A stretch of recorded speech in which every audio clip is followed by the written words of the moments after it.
What's going on, guys? Dayton here, aka Dr.Autoflower, and we're back with another video. We're going to get into more Autoflower question and answers today. And before we do that, if you're new here to the channel, make sure you smash that subscribe button, hit the bell for notifications when the new videos go up, and hit the like button. It helps a lot. Also, if you haven't checked out my newest documentary adventure, check out my Shambhala video, the last video I put up.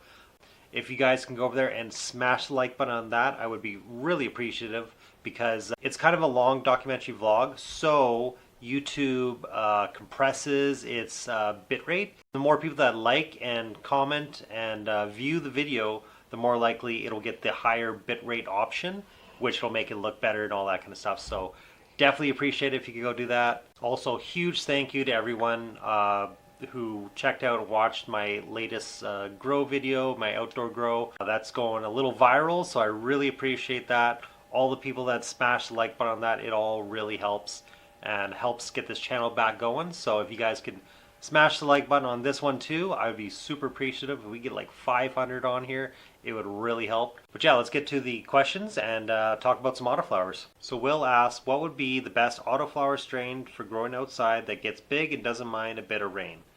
You really want something that's fast growing. If you're worried about it getting too cold and too wet outside and producing mold, you want something that is as fast flowering as possible. So I would look for strains that are around the 56 days till like 62, 64, around that range, as fast as you can, because the faster the autoflowers get done, the more likely you're going to not have to deal with bud rot and molds and all that kind of stuff. So that would be my recommendation. Do I have a certain strain that I would recommend going with?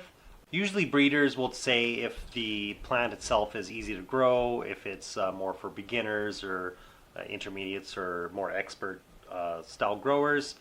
So I would go with the more beginner, really easy to handle autoflowers that are fast, and those will more likely be the best to finish fastly. There's quite a few breeders to go with. I usually always recommend Mephisto genetics, but also what I started with in some of the plants I was growing with was a old breed I made from Stitch's genetics.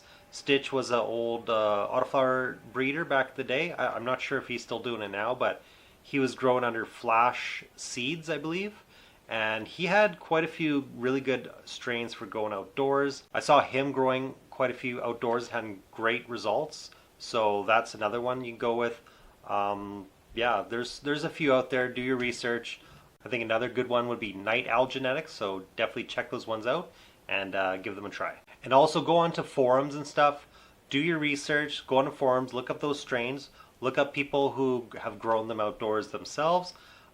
Chat with those people.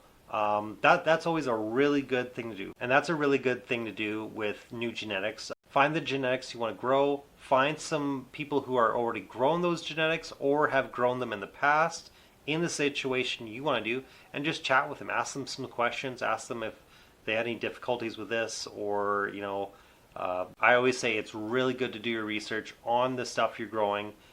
Each strain, if you want to get nice and specific, and it will definitely help you out in the long run. So Bigfoot asks, when a seed company says 8 weeks to finish, is that seed to harvest or just the flower time? So I've heard this question asked a lot, and it is a little confusing when you see photoperiods compared to autoflowers, which would make you get confused, because that's what it means for photoperiods.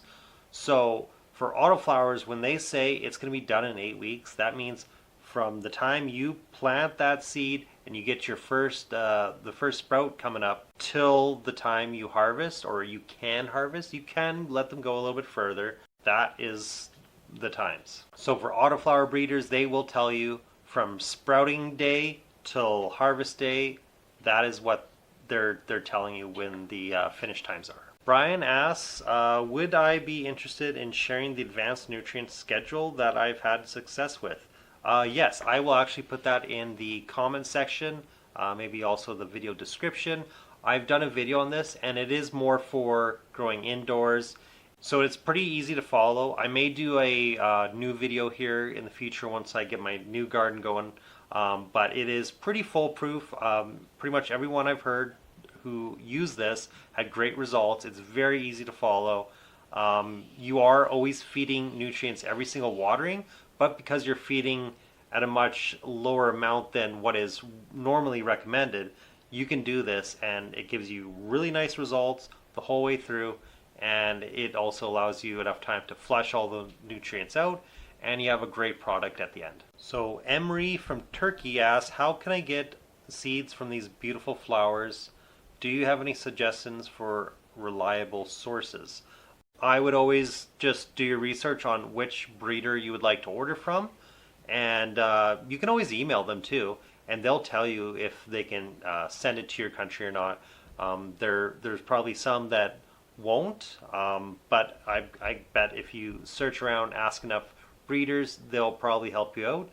Yeah, that's my advice on that. So Shay asks, hello, is NPK fertilizer enough for growing? So if all it is the primary nutrients, you can get away with just using that without having to use the secondary nutrients. It will work.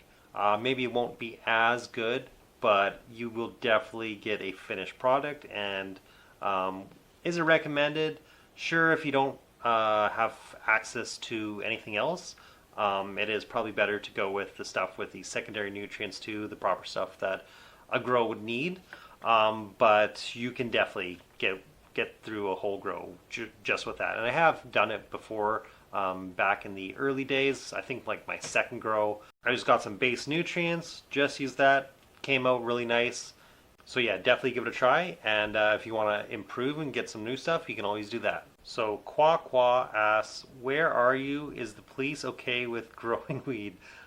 I'm in Canada. It is completely legal here. Everyone can grow 4 plants in their house, or if they're medical like me, you're allowed to grow more. So yep, it is 100% legal here in Canada, and it's not the best system, but it is doing okay for us. And I think slowly but surely, most countries will start having their own medical systems, start allowing it, because it's all out in the open now. The sky isn't falling from legalizing it. Gets people away from doing other not so good, not so healthy stuff. So it is a more healthier alternative. It's not without its risks, and it is safer than alcohol and other vices that people normally go for. So I think it is really a matter of time before it starts going worldwide. And Mr. Shizzy asks, are you also known as Stitch? No, I am not known as Stitch. Stitch is someone I used to follow back in the day when I first got into autoflowers. I really remember his AK-47s were just fire. The really good autos, some of the best autos. I think he also helped with the Russian rocket fuel, which I believe is a mix of his AK-47 and something else. I've grown a few of his genetics and had some great results. I did breeding with Russian rocket fuels because they were a fast autoflower, and it seemed to do pretty damn good outdoors. I had a buddy who would like to grow autos, and that was his go-to that he really likes. So I had some really good experiences with Flash Genetics, and I think MI5 was probably my favorite strain I've ever had from him. And there is a very, oh my, the phenotype in this thing is so good and so unique. I swear one of the phenotypes off that is a Flintstones vitamin candy flavor, and it blew people's minds when I grew those phenos and let people try it out. They're like, holy, where can I get this? I'm like, it's very rare, this phenotype, and like you need a batch of probably like 10 to get like a couple out of it, but it is definitely worth it. I'm not sure if they're still out there. If they are, I may have to try them myself again, but yeah, good stuff. So I think that's the end of this video, guys. Thank you all for watching. Smash that like button, hit the bell, hit subscribe if you're new here, and until next time, guys, peace out. We'll catch you guys later.